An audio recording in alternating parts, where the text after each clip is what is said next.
My wife is actually the person that taught me a lot of what I'm sharing with you. She was a junior account executive in Atlanta, Georgia. Today, she's the president of the largest public relations firm in Alabama. Very proud of her. She's very proud of me. We don't see eye to eye on a lot of things, but it's important to me that you realize that the person standing up here in front of you today, and if you happen to pick up on my diction, my volume, I know I go really fast, but I'm excited about it because publicity didn't build my business. It saved my butt. And it's extraordinarily important to me that you understand where I'm coming from when I talk about that. I am also probably the only speaker in America, to my knowledge, you're free to disagree with me if you know differently, but to my knowledge, I'm the only speaker in the United States of America that speaks on publicity from the end user's perspective.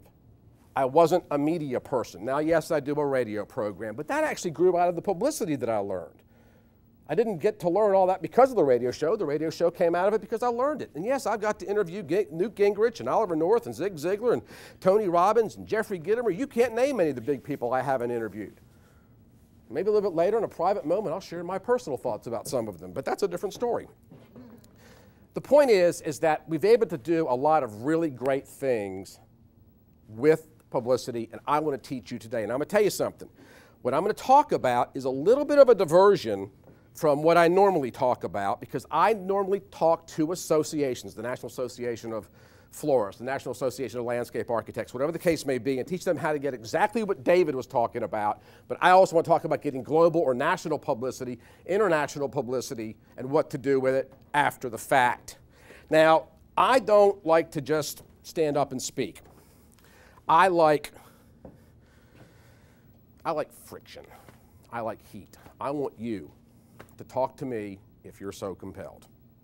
You're not going to derail me. I got more material than I can ever share with you today. If there's something on your mind or something you're not clear about or you'd like to learn something or have a clarification, hold up your hand, blurt it out. You're not going to bother me. I love that kind of stuff. As a matter of fact, in my regular programs, I will actually challenge the audience live to challenge me on my techniques.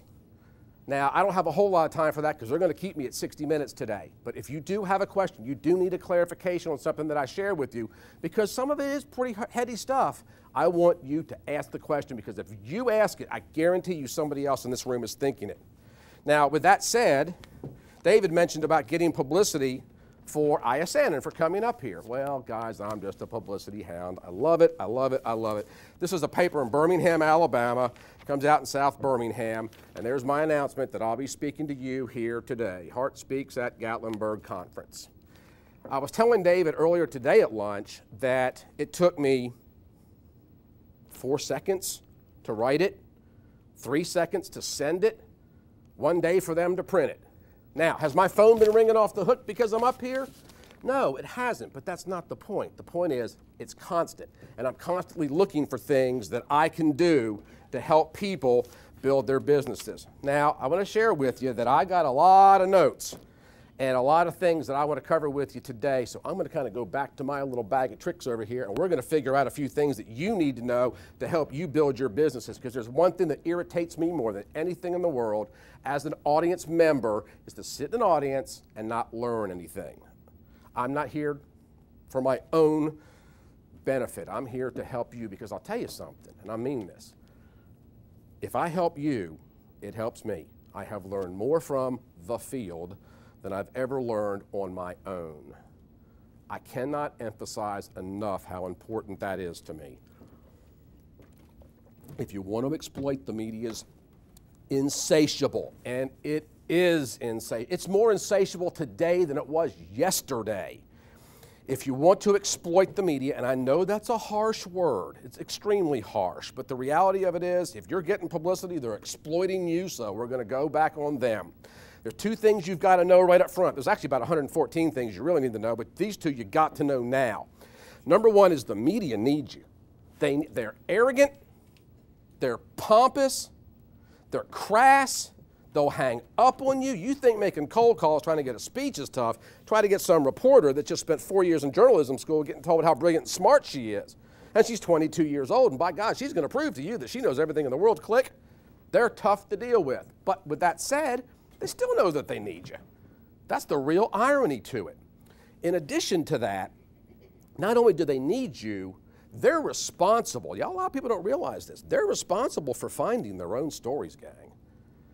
It's not like they're just sitting around asking someone to, this is going to be an article on dog training or whatever the case may be. You go out and cover it. Most of the people, particularly you see in print journalism, are out there to get their own stories, and their jobs are dependent upon it. They sit around a big desk at the end of the day and they pitch their stories. Sometimes they get in, sometimes they don't get in, but they are starved for information. David had said something about this, me doing a radio program, and I believe somebody else over here does a talk program as well. That's a remarkably time-consuming job for a one-hour radio program. Can you imagine doing it every single day of the week? Most reporters make anywhere from $28,000 to $45,000 a year. They go to work at 6 o'clock in the morning. They're very oftentimes there until 10, 11, 12 o'clock at night. They are swamped. They're overwhelmed. They need you. If you'll find a way to make their jobs easier, you'll be amazed at the things that you're able to do. Number two, the media universe is massively large. You have no idea how large it is. It's not radio and TV and newspapers. It's radio, TV, newspapers, magazines, trade publications, internet-based magazines. There are a variety of different newsletters out there, association directories, association letters. It's absolutely mind-boggling. And the neat thing about it is that creates an enormous opportunity for you to exploit their needs.